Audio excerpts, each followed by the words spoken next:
古老的印度典籍中《十世奥义书》中也记载了这样一个故事：有个叫纳奇克塔的少年，机缘巧合下遇见了执掌死亡的神祇阎魔，然后阎魔答应满足他3个愿望。可让阎魔大感意外的是，这少年郎既不要求世间的荣华富贵，也不要求什么惊天动地的神力，却是相反，他一心想要的是只有死神才能解答的终极问题的答案：人死之后究竟会去向何方？永生不朽的秘密又是什么？阎魔苦口婆心地劝纳奇克塔换些别的更实在的愿望，但这少年却异常执着，态度坚决，丝毫不肯动摇。他斩钉截铁地要求阎魔必须信守承诺，绝不能说话不算数，任凭阎罗怎么说都无法改变他的决心。无奈之下，阎魔只好依了他。我是你们的新朋友敏感，点个赞，点个订阅，支持一下。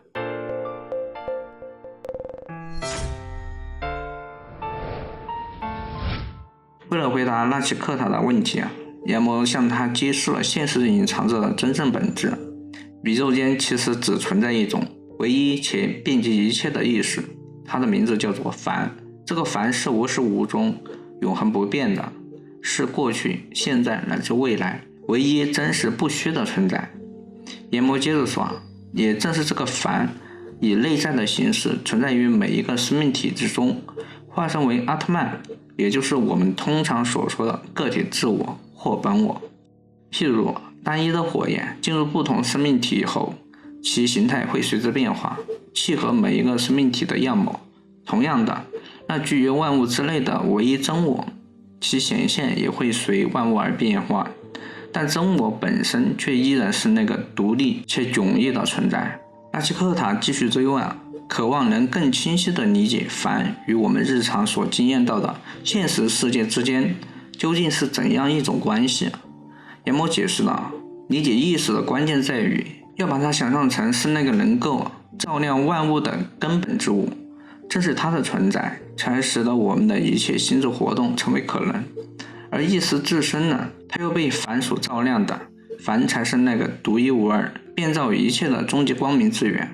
没有凡，就不会有意识之光的存在，没有意识之光，自然也不会有任何经验、知识或感知可言。唯有当它这里指的是凡自身闪耀时，万物才得以映照出光辉，这个整个世界都沐浴在它的光芒普照之下。说到底，真实的存在只有一个，那就是凡。它化身为万千种看似不同实则虚幻的形态，就像是火焰一样，它既是每一朵单独的火苗，又是那一片熊熊燃烧的整体烈焰。这唯一真实的，既是那个超越一切之上的凡，也是那个内在于每个生命体之中的阿特曼。除此之外的一切事物，全都是短暂意识、虚幻不实的泡影，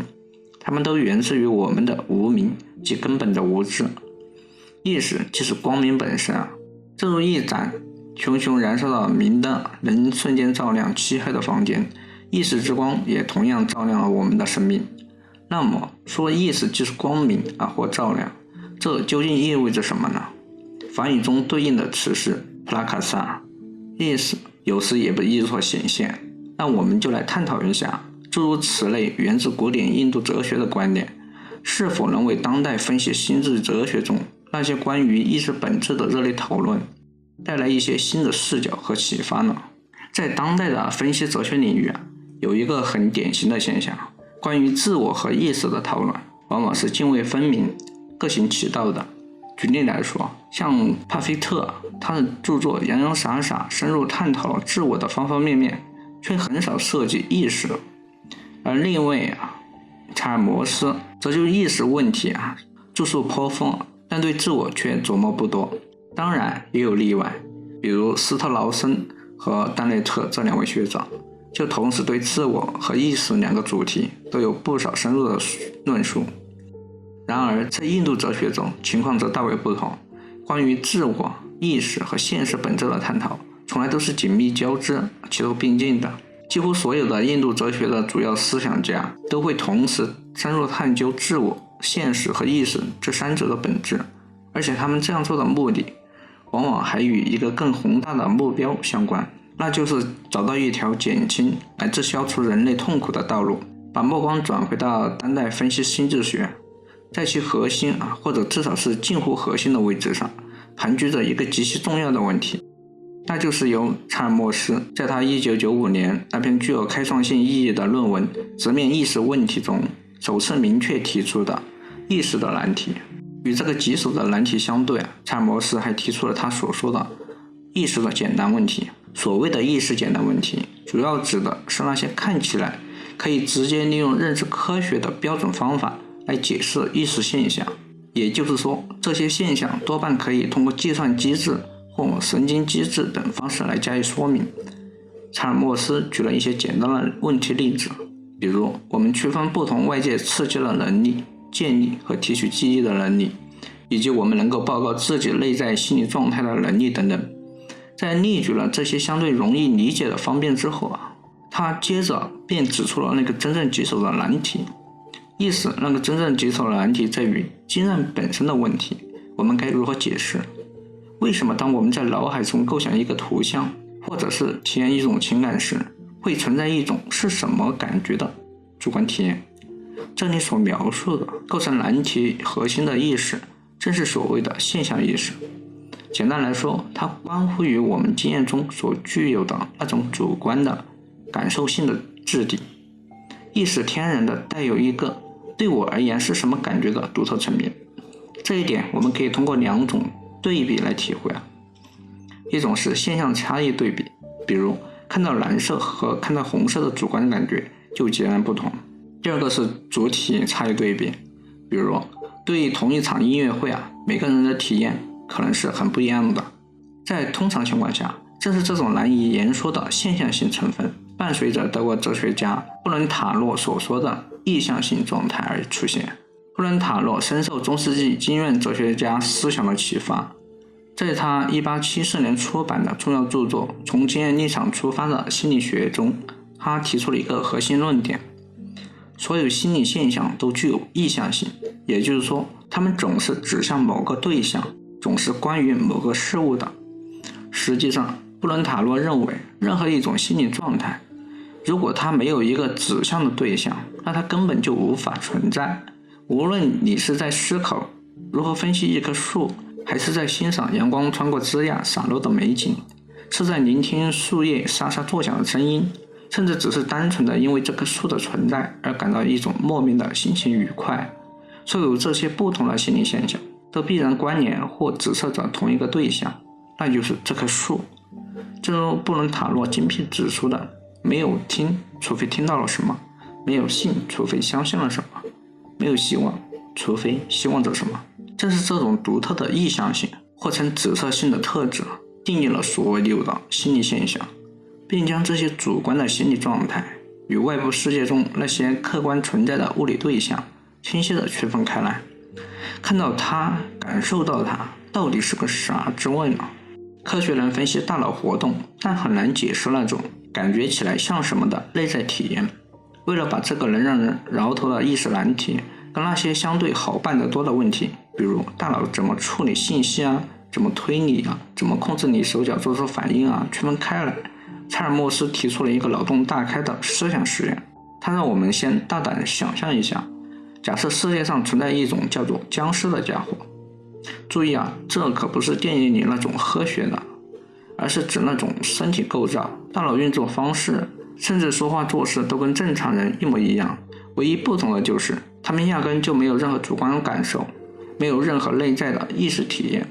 举个例子，你可以想象一个僵尸版的查尔默斯，他在物理上就跟活生生的查尔默斯本人一样，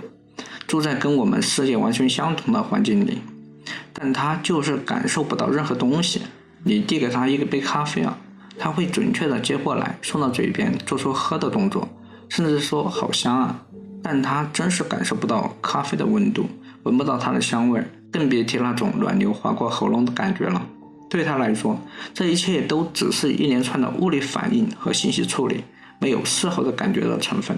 查尔默斯说，如果这个僵尸查尔默斯的概念成立，也就是说，一个物理上的跟你我完全没差的人，却愣是没有主观意识，这个想法在逻辑上是说得通的，不矛盾的。那么我们就有初步的证据，觉得僵尸查尔默斯在形而上学层面，就是指探讨事物本质和存在意义的那个层面是可能存在的。再进一步推，如果这种没感觉的僵尸在理论上真的可能存在，那查尔默斯就他自己是这么认为的，得出了一个结论，这证明了在我们这个实实在在的宇宙里，除了那些看得见摸得着的物理东西还真有一些非物理的东西存在，而意识的主观体验很可能就是其中之一。说了这么多西方的哲学，那东方的智慧怎么看呢？印度哲学里有一个很重要的概念，叫做普拉卡萨，通常被翻译成智显或者光明。这个概念对于玉石那个问题有没有独到的见解呢？我觉得答案很可能是有，不过别急着接受答案。在这之前，我们得先打打基础，好好聊聊经典印度哲学里那些根本上的关于存在和认知的基本想法，才能更好的理解普拉卡萨是怎么回事。通常呢，虽然这么分有点不太准确，但大家一般把经典印度哲学传统分为两大块，一块是跟着吠陀经走的，比如吠陀印度教的五大支派，另一块是非吠陀的，主要是佛教、耆那教和顺势论这三个。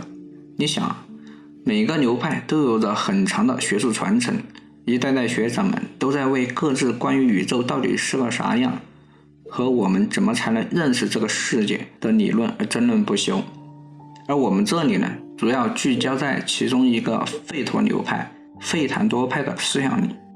这个流派可不是凭空冒出来的，它是建立在3部超级重要、地位非凡的经典基础之上的：奥义书、梵经和薄伽梵歌。在广义的吠檀多传统里，我们要重要聊2位重量级的人物，一位是8世纪影响力大到没边的哲学家桑杰罗，另一位是11世纪的哲学家罗摩卢舍。他算是桑杰罗的重要对手，或者说辩论者。两人的思想碰撞非常有火花。先来点开胃小菜，古印度哲学家们都在琢磨什么？为了让大家对古印度哲学家们都有想些啥有个初步体验，我们先来个空中俯瞰，大概看看几个经典物理哲学里的核心概念。不过得先跟大家提个醒，下面要讲的每一个概念在印度哲学里都被各路学者揪着辩了几百年了，完全是公案。在印度哲学里有一个非常核心的，几乎所有流派都会提到的概念，那就是假象或者叫幻象。不过对假象的理解呢，他们也分好几种，最主要的有2种不同的视角。第一种视角认为，任何东西只要它不是永恒不变，永远存在于时间中，或者已经彻底超越了时间的，那它就算假象。简单说，会变的、会消失的、有实现的都算假象。这个观点呢，在印度哲学里有好几个流派都表示赞同，其中最具代表性的就是佛教和不二论吠檀多派。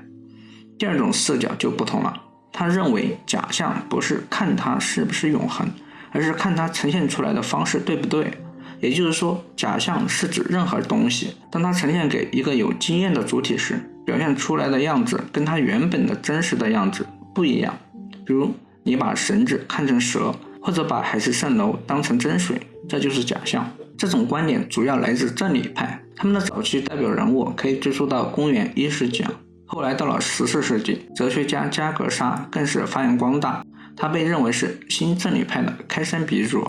既然聊到了假象，那自然就避不开他的好搭档实在或者说是真实了。在这方面，古印度哲学家们也做了不少非常细致、非常精妙的区分，简直是把真实分成了好几层楼。对于我们来说，有3种值得关注的现实观。第一种，世俗实在，这玩意儿说白了就是我们日常生活里社会上约定俗成的那一套。你想想钱啊、下棋啊、交通规则啊，这些东西离开了人类社会，那一套规则和法律还有意义吗？没有。它不是独立于人存在的真，而是基于大家共识和实用需求建立起来的实在。第二种，现象实在，这种实在呢，是靠我们的感官和大脑的运作而形成的。比如你看到一棵树，在你看来它就是一棵树，活生生的、有形有状的，而不是一堆你看不到的有机分子凑起来的。这是我们的感官和心智处理加工后呈现给我们的结果，它依赖于感官和心智，所以叫现象实在。第第三种，究极实在，这听起来就有点高深啊，有点玄乎。它指的是隐藏在世界各个表象之下的那个最根本、最底层、独立于一切而存在的东西。拿不二论费坦多派来说，他们认为凡就是这个究极实在，是万事万物的终极本质，也是宇宙唯一的真实。除了实在，古印度哲学还特别爱琢磨我是谁，那个自我。他们对自我的理解特别丰富，通常能梳理出5个不同的面向，一层比一层深。第一个面向，这个自我是那个能做决定、会理性思考，并且能让你采取行动的我，就是你考试时思考问题，工作中做出决策，想出去玩就抬腿就走，是这个层面的我在起作用。第二个面向，这个自我是那个会随着时间学习新东西，也会忘记旧东西，不断获取或失去知识的我。比如小时候不知道火烫，长大后知道其危险，你的知识库在变，这是这个层面的我在经历。第三个面向，这个自我是那个人在日常经验世界里用感官感知、体验各种事物，有各种感受，冷热悲喜等的我。你在吃饭、看风景、听音乐时的体验都属于这个我的范畴。这里插一句这前面3个我呢，有点像美国心理学家威廉·詹姆斯在1890年的《心理学原理》一书意识之我那一章里说的经验自我。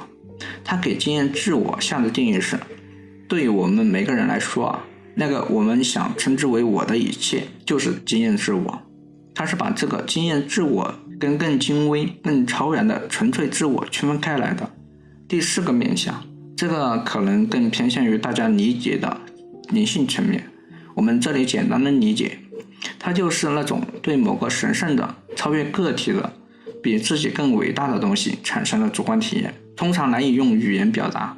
更重要的是，这是指那个在时间中永恒存在，并且会通过业报在不同身体之间轮回转世的那个自我。有时候这个自我就被称之为灵魂。第5个面向，这是指那个自我，它其实是宇宙中那个普遍、单一、最根本的意识，也就是之前所说的凡，在个体身上的表现。在这个层面看，你我他的自我本质上就是同一个大我的不同表现。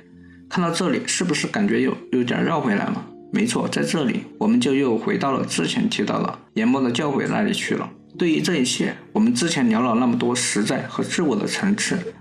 桑杰罗提出了一个非常有画面感的类比来帮助我们理解。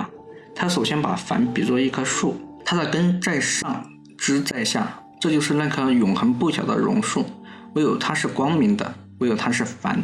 唯有它被称为不朽者，所有世界都稳稳地依附于它，没有任何人永远也不可能超越它。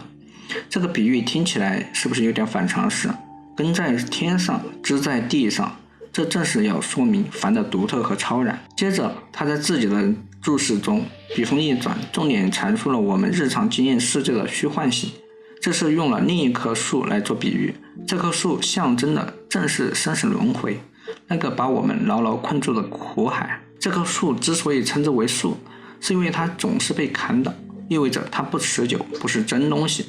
它是由生老病死、种种忧愁组成的，它每时每刻都在变化，没有一秒钟是稳定的。它被无数怀疑论者揪着问，提各种可能的质疑，大家对它争论不休。它是从无明，也就是愚痴不明白真实这颗种子上，这颗种子长出来的。它以所有众生的各种精微身体为枝干，以我们的思想和感官，这眼睛、耳朵等捕捉到的各种对象为它新长的嫩芽，以逻辑、学问和各种教条为叶子，接受喜怒哀乐等各种滋味，长出无数众生赖以为生，或者说是赖以为苦的果实。它的根系被欲望之水浇灌得缠绕不清，牢牢扎根，回荡着歌舞升平、嬉笑怒骂、敲锣打鼓的嘈杂声响。这一切都被众生的欢笑和悲伤所牵引、所产生。总之，这棵象征着生死轮回的树，它天然就总是在欲望的风中摇摆不定，晃晃悠悠，直到最后被那把无人能挡、锐利无比的利剑，由费坦多派所证明的那个最高自我的真正正悟给彻底的砍倒，连根拔起。然而，桑杰罗这套只有凡才是根本实在，其他一切都是表象假象的说法，可不是没有挑战的。跟他差不多同一时期的，其实晚一点的另一个重量级哲学家罗摩卢舍就对桑杰罗的观点几乎全盘否定。他觉得桑杰罗的理论根本站不住脚，他提出了以下几个强有力的论证。首先，针对凡事唯一的根本实在这一点，他说根本实在不可能是桑杰罗说的那种单一的、隐藏的、纯粹是主观感受的那种意识。为啥？因为主客二元对立，就是说总有一个我，指主体去认识或感受它，客体，这是所有心智现象的内在固有属性，根本没法剥离。意识天生就是指向某个对象，而不可能只是纯粹一片混沌的感受。顺便说一句，这一点跟后来西方哲学的布伦塔洛的观点有点像。其次，针对日常经验世界是假象这一点，他说我们对世界的日常感知根本不可能是从根本上就是假象的。要是我们眼睛看到的、耳朵听到的、手摸到的统统都是假的，那我们怎么好意思说自己理解这个世界，理解身边的任何事物呢？所以日常感知必须是准确地呈现真实的世界，不然我们就啥也别想理解了。最后，针对桑杰罗符合经典原意这一点，罗摩卢舍强调，你仔细去读奥义书、梵经这些根本经典，根本没法进行前后一致合理的解读，除非你引入一个超越一切、跟其他任何存在都完全不同的神的概念。他认为这些经典里处处都暗示着神的超越性，所以他说桑杰罗的一元论压根儿就不符合经典原本的意识，是误读。基于这些理由，罗摩卢舍有力地反驳了桑杰罗的一元论和幻象论。题外话，西方哲学里的二元论，顺带一提，巧的是差不多晚了桑杰罗700-800年，法国哲学家啥都懂一点的博学家勒内笛卡尔也在他1641年的第一哲学沉思录里运用类似的推理来论证并支持一种二元论的时代观。他认为世界上根本上有两种不同性质的东西，心灵和物质，而上帝独立于这两种东西之外，是更高的存在。你看，这跟罗摩卢舍虽然路径不同，但都是在反对那种只有一种根本实在的简单看法。回到关键，意识到底是不是光明？虽然主流观点一般认为，罗摩卢舍对印度哲学里最重要的贡献在于他对有神论的辩护，但如果放在当代心灵哲学的讨论中去看，他反对幻象论和一元论的那些论证，反而显得更有意思，也更能展现印度哲学能为这些讨论提供一些独特的视角。因为说到底，这里真正要害的问题还是回到了意识本身的本质，也就是它作为光明或至显的那个特性上去了。意识是不是像光明一样，本身就是在场和显现，而不能被简化为物理过程或纯粹的主体？这是印度哲学可以深入参与当代意识之谜讨论的观点。话说回到意识光明这个概念，在桑杰罗看来，意识之所以被称为光明或者显现，关键点根本不在于它照亮或者显现了什么具体的东西，而在于正是光明本身使得显现这事儿才得以发生。怎么理解呢？意识不是世界上众多的对象之一比如一棵树、一张桌子，它是万物得以呈现、得以被我们感知到的那个最根本、最底层的条件和基础。没有它，有东西这件事儿压根儿就不可能发生正如法新在2021年一针见血地指出，桑杰罗坚持认为意识在存在层面本体论上是独一无二的，它跟我们作为意识对象所遇到的任何东西是根本不同的，就像光明与黑暗那么不同。桑杰罗在他梵经注释里的开篇就掷地有声地这么说了。所以法行接着解释说，对于桑杰罗而言，意识必须跟意识里的所有具体内容，就是你通过内省可以察觉到的那些想法、感受、知觉等等区分开来。意识恰恰是关于这些内容的意识，但它本身绝不是这些内容中的任何一个。桑杰罗认为，意识唯一的本性就是显现，它就其自身而言没有内容，没有结构，永远不可能成为被认识或被感受的对象。听明白了吗？桑杰罗的意识本身就像是一个没有形状、没有颜色的手电筒的光，光的功能是让别的东西显现，但光本身不是它照亮了某个具体的东西，你也不能拿起光来研究。然而罗姆卢斯的看法跟桑杰罗就完全不一样了，这正是他俩分歧的核心所在。对罗姆卢斯来说，意识并不像桑杰罗说的那样是那种抽象的空空如也没有结构的光明或显现。对他而言，意识总是有内容的，总是跟具体的对象以及个体自我，也就是我们每一个生活的个体，每一个有情众生紧密相连的。罗姆卢斯认为意识是关系性的，它总是在意识着某个东西，总是指向外部或内在的对象，它既有内容也有结构，根本不是空空如也独立存在的。它就像手电筒照在某个东西上，这个完整的场景包括了光、手电筒主体被照亮的东西对象以及它们之间的关系好了，绕了一大圈，我们再把目光拉回到那个最开始提的意识的难题，就是那个让当代分析心理哲学家操碎了心的大难题。这个难题到底说的是啥呢？就是我们到底该怎么科学的解释那种实实在在感受到的意识体验，那种属于你我的感觉起来像什么的品质，比如看到红色时那种红的感觉，听到音乐时那种美妙的感觉，这种太难解释了。现在呢，有个越来越火的思路，希望能给这个难题找个答案，那就是泛性论。泛性论啥意思呢？就是认为意识这玩意本来就无处不在，存在于万事万物之中，或者至少它是构成宇宙的一个最基本的积木。这个想法在西方哲学里可是有深厚的根基的，老早就有了，可以追溯到公元5至6世纪，比苏格拉底还早的伊奥尼亚哲学家们，比如泰勒斯这样初代思想家就想过万物有灵。虽然泛心论这个学说在漫长的岁月中起起伏伏，流行过也沉寂过，但现在它正在当代分析哲学领域经历一次强劲的复兴，各种各样的泛心论版本层出不穷。泛心论内部也分好几派，而且各自都有各自的拦路虎。举个例子哲学家斯特劳森就支持一种微观泛性论，他提出在宇宙最基础的层面就存在于带有微观意识的实体，就像我们之前提到的那种最底层的存在单位一样，这些微小的意识单位组合起来就构成了像人类这样拥有复杂宏观意识的大家伙。简单解释，比如构成物质基础的原子粒子。但斯特劳森这种微观泛性论的硬着头皮面对一个大难题，那就是组合问题。这个问题问的是那些微小的意识单位，它们到底是怎么拼在一起的，最终形成了我们这样复杂宏大的意识呢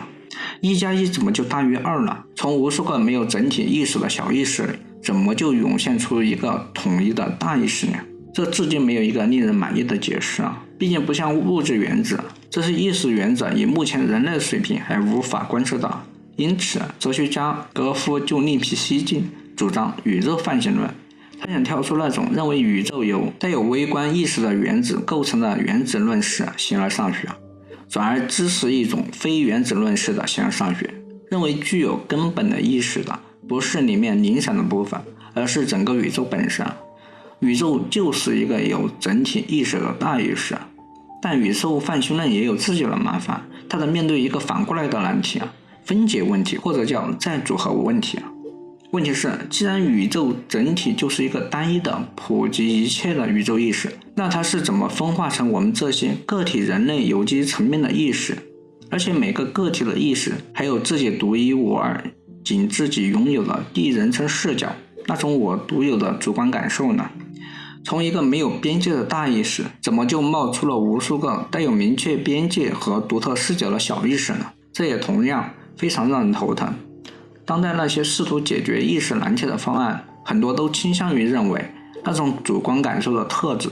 压根就是根本实在的一部分，是宇宙本来就有的，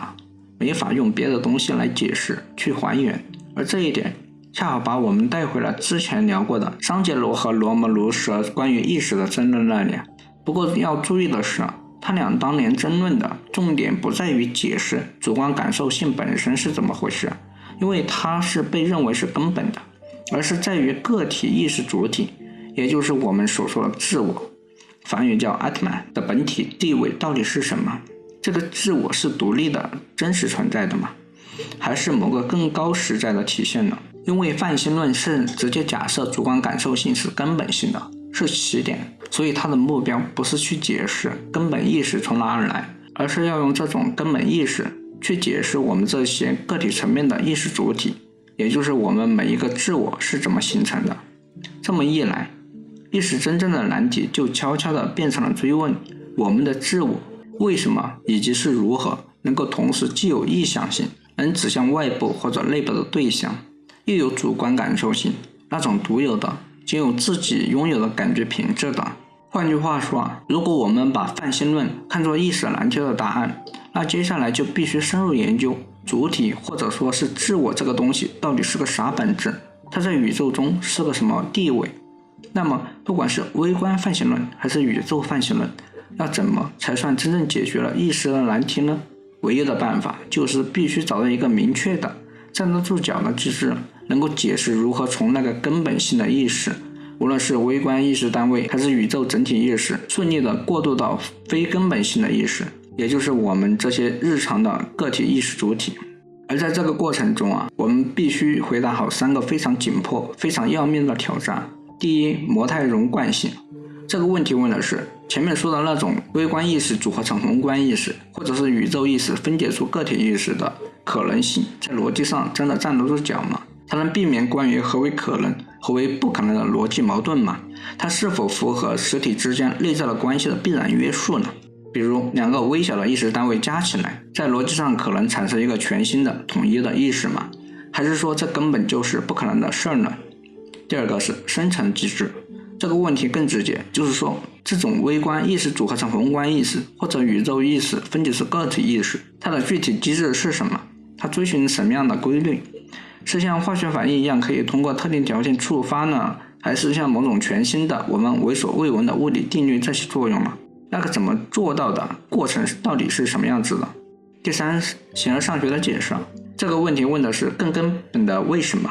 前面说的那种微观意识组合成宏观意识，或者是宇宙意识分解出个体意识，它发生的原因到底是什么？为什么宇宙要这样运作？背后有什么更深层的形而上学道理在起作用吗？难道仅仅是因为物理规律吗？面对第2和第3这2个挑战，唯物主义者，那就是那些认为宇宙中的一切都归根到底是物理的人，可能会开出一张科学的期票来回应。没关系，现在科学家们也许还没有彻底搞明白这个组合和分解是怎么发生的，为什么会发生，但总有一天随着科学的进步，我们肯定会找到答案的，相信科学就对了。至于第1个挑战他们可能会说，你看其他物理属性不也能组合吗？比如引力场、电磁场，它们叠加相互作用，但构成这些场的基本粒子或者说能量什么的，不还是保留着自己的特性吗？也许意识到组合和分解也是类似的，在物理框架下是可能实现的。这种回应也许能让一些人满意，但肯定无法说服所有人，特别是像桑杰罗和罗摩卢梭这样，他们本身就不是物理主义者，他们的哲学进路跟一切归于物理这一套完全不同，自然不会接受这种解释。那么如果让桑杰罗来回答这些问题，他会怎么说呢？记住他反我一体的核心思想，他可能会这样说：关于真我和究极实在的关系回应潜在的融贯性问题他会说，真正的自我 Atman 就是凡本身，两者是严格等同的，压根就是同一个东西。所以真正的自我和究极实在之间根本就不存在什么模态上的不融贯性，它们本来就是一体，谈不上组不组合。关于经验自我如何出现以及机制是什么，回应组合和分解问题以及生成机制问题。至于前面说的那些看上去好像彼此独立的个体经验自我，在日常生活中他们之所以不认为自己就是那个真正自我的阿特曼，那是因为经验自我生来就活在无明，也就是无知不明白真实中，对他自身其实就是凡的真实本性一无所知。所以说在这个体系里，无明就是那个机制，正是无明这个幻术让原本一体的凡或者是真我看上去好像分化成无数个有边界有差别的个体经验自我。要打破这个幻术，接触真相，只有通过那种没有任何概念不带任何评判的直接体验，也就是修行证悟才能实现。个体自我并非由微观意识组合而来，也不是由宇宙意识分解而来，它本身就是一种基于无明的错误认知所产生的显现。然而有意思的是，桑杰罗并没有回答那个更深层次的形而上学问题：为什么宇宙中会存在无明这种东西？为什么会有导致我们无法认同自身真我的无明？至于这种根本的为什么，他没有给出理性上的解释。他认为关于真我奥特曼和凡一切的真相，不是靠理性分析或逻辑推理就能彻底搞明白的，它必须是向内的，没有任何概念介入的直接体验，也就是究竟证悟中才能证悟。简单来说，理解解释有它的边界，有终极性问题，解释就是触及不到，也无法解释。当然，其他印度哲学流派对于我们前面提到的泛性论面临的3个挑战，也提供了各自不同的解决方案。然而，无论是哪个流派，他们在讨论意识问题时，核心和焦点都非常一致地放在了人类自我的本质上，而不是放在个体意识状态的那种主观感受品质上，也就是查尔默斯和当代泛性论更关注的现象性。从这个角度看，他们似乎走在了时代的前面。通过将意识的讨论根植于光明和显现这一概念，并将其与自我紧密联系，他们巧妙地将问题从查尔默斯提出的那个难题，解释主观感受是怎么来的，泛性论似乎想解决的那个转移开来，转而聚焦在那个更根本更深邃的问题上，那就是解释自我的本质到底是什么。考虑到目前这些关于意识的讨论和争论依然进行了如火如荼，没有定论，或许可以谨慎地说，少年纳奇克塔在十世奥义书中拼命想要知道的那个关于生死的终极知识，至今仍笼罩着重重谜团。而我们今天探讨的是一种可能性，那就是古老而经典的印度哲学传统，他们在其神圣的经典文本中浓缩了过去那些思想巨匠，比如桑杰罗和罗摩卢舍的智慧、深刻洞见和严密论证。如何能够与当代分析哲学领域全世界的现代哲学家们正在进行的最新研究进行一次富有成果的碰撞和深度交流？古典印度哲学为理解自我、意识和现实本质之谜提供了丰富多样的视角和启示。每个学派都有一些独特的形而上学框架和认识论方法，对这些永恒的问题进行了深刻的探索。从费坦多的凡我同一到佛教的无我论，从数论的二元实在到圣论的原子理论，这些哲学流派构成了一幅绚丽的思想画卷。他们对意识本质的探讨，从将其视为终极实在的根本属性，到将其视为心智的一种功能或不断变化的过程，揭示了意识的复杂性和多面性。他们在认识论上的主张强调了获得真知的不同途径，无论是通过直接的感知和理性的推论，还是通过对神圣文本的解读和冥想体验。衷心希望这种东西方思想的碰撞与交流能够带来一个令人振奋的结果，那就是让分析哲学本身真正成为跨越全球、汇聚多元文化和智慧的名副其实的全球性事业，不再仅仅是某个领域的探索，而是全人类的共同的智力冒险。